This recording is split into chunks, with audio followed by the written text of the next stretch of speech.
If you open up this tutorial site, there's a lot of great information about intents. We give you a hint to look at section 1.2 about starting activities. There's a nice diagram about one activity opening another activity. This sample code also looks pretty interesting. Assuming that this code is called from within an activity file, we create a new intent using a constructor where we pass in two inputs. Here's the Android intent documentation page, and this is the constructor we're calling. We need to pass in a context and a class component. Alright, so back to the sample code. This first input needs to be the context, so we pass in this, which refers to the current activity. In general, the context will help the intent know more about the current state of the app, so that it can put the second activity in front of the current activity. And later, the back button on the device will work. The second input of this constructor is to take in a class component. This is the name of the activity we want to open, which is activity2.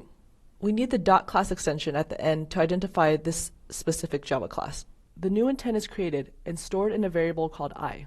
Then in this next line of code, we call the startActivity method and pass in the intent I as our input. So this allows Android to start a new activity called activity2. Let's copy this code and see if we can use it in our app. Man, it looks like we get an error in Android Studio saying that it cannot resolve the symbol activity2. And that's because there is no activity in our app called activity2.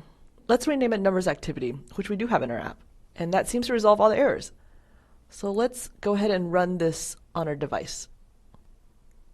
Nice, it works. Now, we haven't formally discussed what we just did though. So let's unpack everything and see exactly what happened.